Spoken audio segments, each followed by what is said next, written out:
Selamat datang di Tanda Dunia. Di sini, kita menggali inspirasi dari cerita-cerita yang menggugah hati, mengupas sejarah yang penuh makna, dan menemukan motivasi untuk setiap langkah hidup kita. Dari masa lalu hingga masa kini, setiap kisah adalah jejak. Dan setiap jejak adalah tanda. Mari kita temukan makna di setiap tanda dunia. Saladin, atau Salah Eddin, lahir pada tahun 1137 di Tikrit, Irak. Ia berasal dari keluarga Kurdi yang memiliki hubungan dekat dengan dinasti Shaddadid. Sejak muda, Saladin menunjukkan kualitas kepemimpinan yang menonjol dan menerima pendidikan yang beragam, termasuk agama, aritmetika, serta strategi militer. Pada tahun 1163, Saladin bergabung dengan pamannya, Asad Eddin Shirkuh, dalam ekspedisi ke Mesir untuk membantu Syawar merebut kembali kekuasaannya. Meskipun ekspedisi ini awalnya berhasil, situasi politik di Mesir menjadi semakin rumit dengan keterlibatan pasukan salib. Pada tahun 1169, setelah kematian Shirkuh, Saladin diangkat menjadi wazir Mesir oleh Khalifah Fatimiyah Al-Adid. Sebagai penguasa Mesir, Saladin segera membuktikan kemampuannya. Ia melakukan berbagai reformasi pemerintahan, menggagalkan beberapa upaya pembunuhan terhadap dirinya, dan menumpas berbagai pemberontakan. Untuk memperkuat kekuasaannya, ia menempatkan anggota keluarganya di posisi penting serta mendorong penyebaran Islam Sunni, yang menjadi pondasi utama kekuasaannya.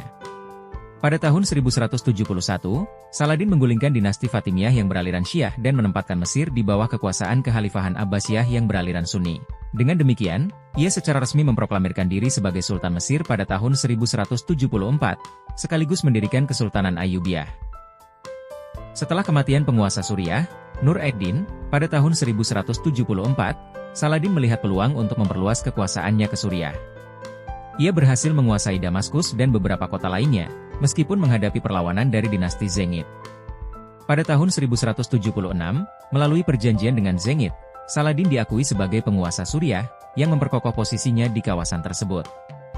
Saladin kemudian mengalihkan fokusnya pada perang melawan pasukan salib. Salah satu kemenangannya yang paling signifikan terjadi dalam pertempuran Hattin pada Juli 1187, di mana pasukannya berhasil menghancurkan sebagian besar kekuatan kerajaan Yerusalem.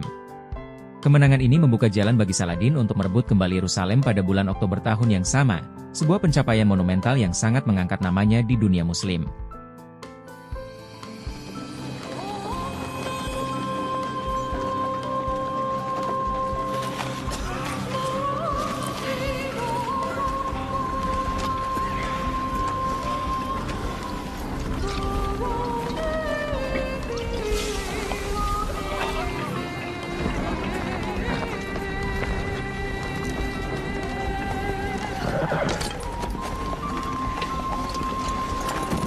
Keberhasilan Saladin dalam merebut kembali Yerusalem memicu Perang Salib Ketiga, yang dipimpin oleh Raja Richard I dari Inggris.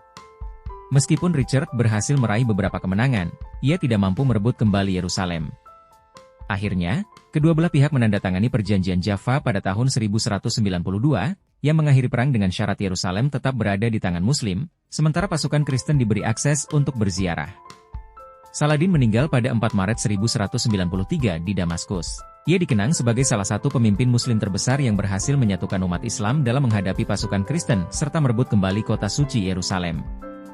Warisan Saladin masih terasa hingga saat ini, dengan simbol Ya Elang Saladin yang digunakan dalam bendera nasional Mesir dan lambang negara beberapa negara Arab.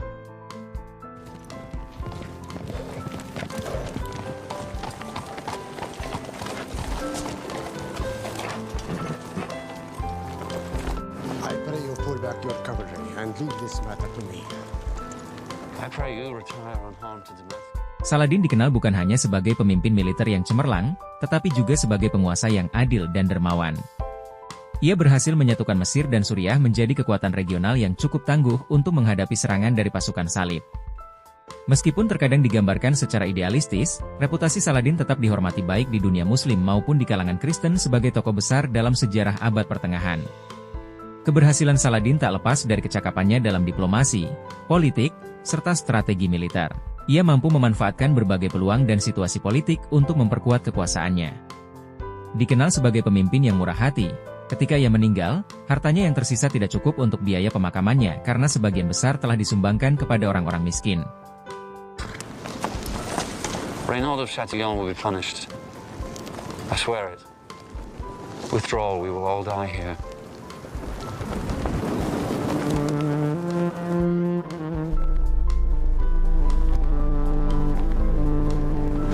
can't. We have terms.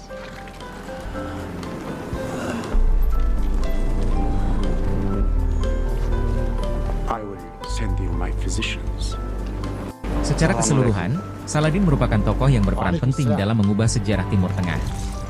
Tanpa kepemimpinannya, pasukan Salib mungkin akan memperoleh kendali lebih besar atas Tanah Suci. Penyatuan Mesir dan Suriah di bawah kekuasaannya menciptakan kekuatan yang mampu bertahan dari ancaman eksternal, termasuk invasi Mongol yang terjadi kemudian. Warisan Saladin tidak hanya terletak pada prestasi militernya, tetapi juga dalam upaya diplomatik dan politiknya yang brilian, yang membuatnya dikenang sebagai salah satu tokoh penting dalam sejarah dunia.